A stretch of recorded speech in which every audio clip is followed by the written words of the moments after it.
Finishing school. Good evening. My classmates and I can hardly contain our excitement, as tonight is our graduation dinner. We nervously wait in the parlor to meet our dinner guests, who have already been seated in the dining room, with just a burgundy curtain separating us. There are only 6 of us, and my 5 classmates are new to all this, but they have done well, and I'm sure will continue to do so. I, on the other hand, have grown up with generations of countless tales of the finishing school, from my mother, my grandmother, and yes, even my great-grandmama. They have made sure I have the necessary skills to continue our family's legacy, and I have the necessary confidence to do so. It's all us girls can do to stifle our giggles while listening to the boys and their tales of bravado. To assist with our suitors feeling at ease, we have been instructed to wear silken black hooded robes that stop about mid-thigh with nothing on underneath. I must admit, my senses are fully aroused from the coolness of the fabric on my skin. Oh, the lights have dimmed. That's our cue. The heavy burgundy curtains are parted in the middle, and the 6 of us, 3 on each side of the large marble table, enter the room, amid whistles and catcalls.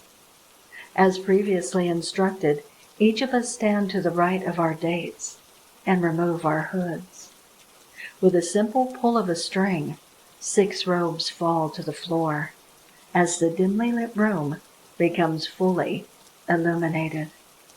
The catcalls and whistles are suddenly replaced by screams and looks of sheer terror as the suitors witness fangs bared before us girls delve into neck flesh. The instant thrill of warm blood gives off such a delicious sensation, and I must say, the pools of red beginning to form on cold, dark green marble is also a treat for the senses. From the enhanced sounds around me, it's easy to tell my classmates and I will have passed with flying colors. As I continue feeding, I happen to glance towards the parlor and see the smiling faces of my mother, my grandmother, and yes, even my great-grandmama. I am already looking forward to the next dinner party. Are you free next weekend?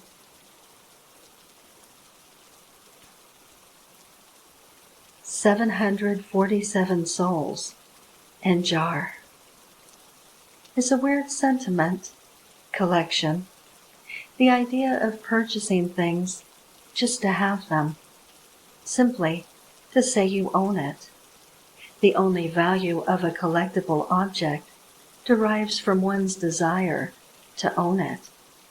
Perhaps it is a passion that drives the need, or perhaps it's passion's a strange cousin, obsession. Some collect spoons or nutcrackers. Others collect shot glasses, coins, stamps, art, or cars. I myself am not immune to the selfish desire to have, to collect. But I have a rare collection only a handful in history have managed. I collect souls. I love to watch them, the souls, as they swirl around their jar. The small balls of lights swim through the air in their tiny enclosures, radiating a reverent purple hue. They have no practical purpose, but trapping them as a dybbuk rewards me with the power of knowing the person to whom that soul belonged will forever remain in my grasp. They will not move on after death. Their consciousness will be trapped in my jar.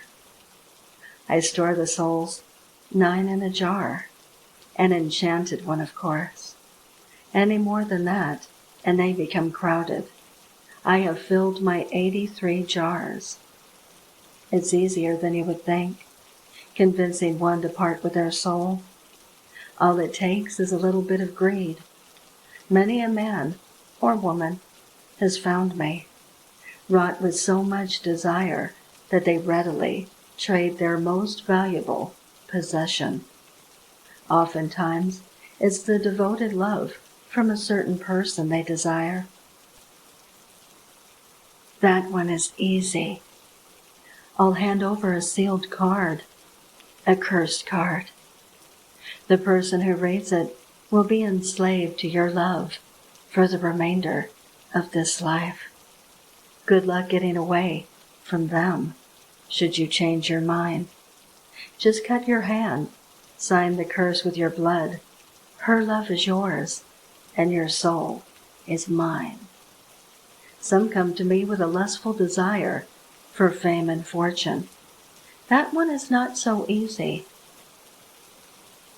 But I can give you the looks, talent, and supernatural charisma that will guarantee you Hollywood fame. Just cut your hand, sign this curse with your blood. Fame and fortune are yours, and your soul is mine. Many come to me asking for more time with a loved one that has died. I'll give you 48 hours. Just lather the body in this cursed ointment, and they will rise.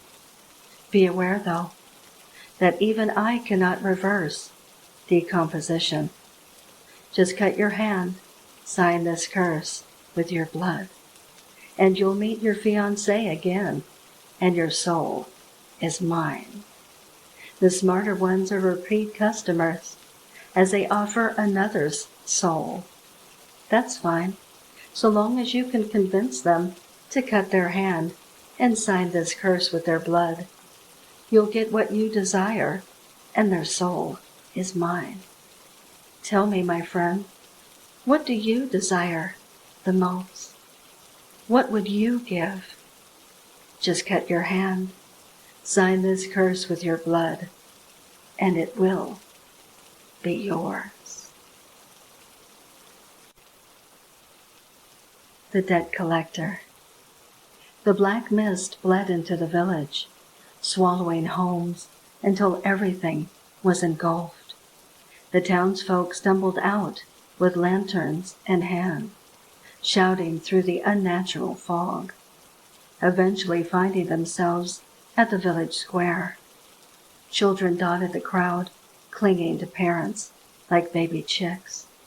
The well-dressed man appeared from nowhere, stepping out of the shadow like a phantom. The townfolk fell quiet, with parents ushering their children behind them hurriedly. "I assume you know who I am," his voice echoed, giving new volume in the silence. He chuckled and let out a deep sigh. "Someone made a deal with me some time ago. I've met my end of the bargain, but you failed to meet yours," he explained, matter-of-factly. People began to shift uncomfortably in place. "I've come to collect what's due," he finished, trailing his eyes over them. Many avoided his gaze, except a few oblivious children. He smiled at them. One little girl smiled back before her mother hid her. He paused, then swung around, staring directly at a petite woman in a well-used apron, her brunette hair tied back by some old cloth. Her little boy shook behind her like a newborn lamb. He felt his smile widen too much. "You!" The woman, now seeming more a pale apparition in the fog, put an arm over her boy, who looked on with wide blue eyes. "I'm sorry, Collector, sir," she stuttered, the words barely forming. I don't have the animal I owe ya. I'll find something else. Honest, please." She pleaded now, trembling like a wet dog. He stared into her pitiful brown eyes, welling up like flooding rivers. He smiled.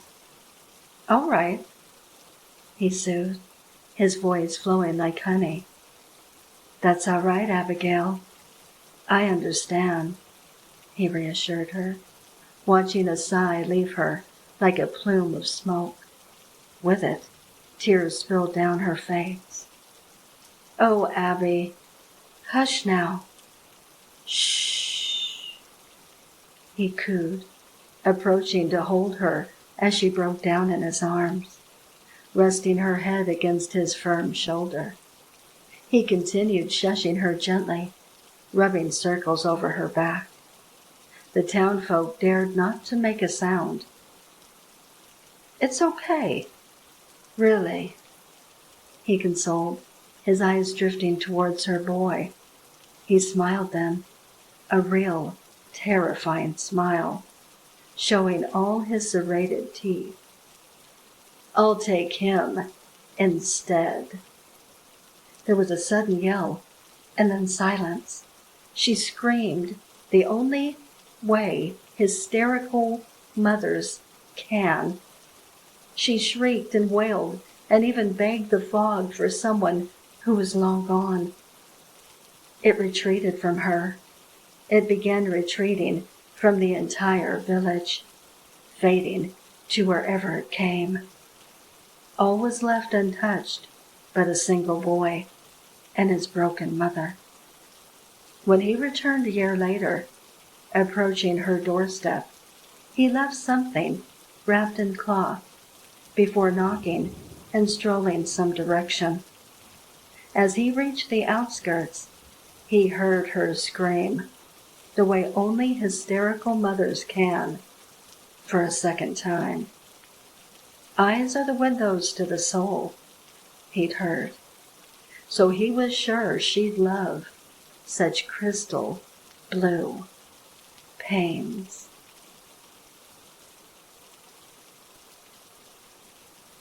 Black-eyed kid on a naval base.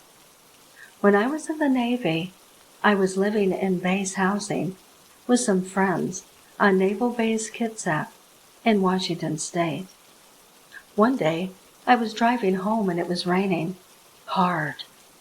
I turned onto our street and I see a boy, maybe 8 years old, standing on the sidewalk, just screaming. My friends had kids, so I knew most of the neighborhood kids fairly well. I slowed down to get the kid out of the rain. When I finally saw his face, his eyes were completely black, and the look on his face while he screamed was full hate and anger. Nothing I had ever imagined a kid capable of. He just stared at me and screamed. So I did what any normal person would do and sped away. I parked, ran into the house, chugged a beer, and then told the story to my roommate as we rushed out of the house so I could show him. Of course, the kid wasn't anywhere to be seen, and I never saw him again. Naval Base Kitsap is known as a UFO hotspot, but never heard of anyone else having an experience with a black-eyed kid there. Still gives me chills. Can someone explain what happened to me? I'm 19 now, but when I was 12, something supernatural happened to me, and it hasn't left my mind since. I was in 7th grade. At this point, 2 of my siblings had already moved out, and one of them let's call him Jay, was in New York City with his friends, so it was just my parents and I home. Though it was late, so my parents were sleeping. I was always a night owl, so naturally I was awake. I was laying in bed, talking to randoms online, with my lights off and my door closed. At about 12 a.m., I started hearing what sounded like someone running around on the first floor. I live in a 3-story household. I figured it was Jay. He would do things like that. Then I realized that he's in New York City. At that moment, I started to get really uneasy, and I'll be honest, I hid under my bed for a little. I genuinely thought someone broke in. After about 20 minutes of this, the noise started to travel upstairs. It sounded like the laundry machine, running in circles. I'd also like to mention that you cannot run in circles on the 2nd floor, because it is literally a thin hallway. I went back on my bed and tried to distract myself, because I really didn't know what to do. I realized this noise started to get progressively louder and faster, louder and faster. You can imagine how scared I am as an effing 12-year-old girl. After a while, the sound came to a sudden stop. Then it started again, but very slowly and loud. It was the same laundry-like machine noise, but this time it was stomping up the steps to the 3rd floor. With every stomp, it got slower and louder, slower and louder, very loud. The closer it got to the top of the steps, the more scared I was. Not only because it was getting close to me, but because it was so damn loud. The floor was shaking, literally shaking. Finally, it gets to my floor, and the seconds before I hear the next stop, all I can think is please do not turn in the direction of my room. Please, please, please. Can you guess which direction it turned? Yeah, mine. Slowly and loudly, it stomps to my door. I felt paralyzed, too scared to make a sound or move. It got to my door and again came to a sudden stop. Nothingness is all I heard. Not the wind blowing, not any creaks, or the streetlights buzzing. I heard nothing. Then my door slammed open and smacked the wall. I was petrified. I didn't want to move, but I needed to make sure it wasn't my brother playing a prank on me. Somehow, I got up and rushed to the opening of the door, peeking my head out. No one was there. I quickly shut and locked the door, while turning my lights on. I go back to bed, not knowing how to feel, trying to call people because I don't want to be alone. No one answers me though, as I'm in 7th grade and it's a school night, so all my friends were fast asleep. A few minutes later, I began to hear scratching noises on my window. I tried to convince myself it was just the tree. Later to remember, there's literally no tree outside my window. After, I hear the same noise on all my walls, then the floor, then the ceiling, one by one. This all lasts until about 3 a.m. Ironically, though, as you can probably assume, I stayed up the rest of the night. After school, I had got home, sat on my bed, opened Snapchat, and was fucking shook. When I opened Snapchat and saw the front-facing camera, behind me was a handprint on my wall, right above my pillow. It was a big handprint, so I took a photo of my hand next to it to prove it wasn't mine. I touched it. It was this weird substance that felt almost like oil and sweat at the same time. It was also clear. On the other wall, Also, right next to my bed was another mark. It was the same substance, only this time looked like someone was dragging their fingers on the wall to make that mark. That year, occasionally I would find those same marks appearing on my walls again, though since this night, nothing quite like this ever happened to me again.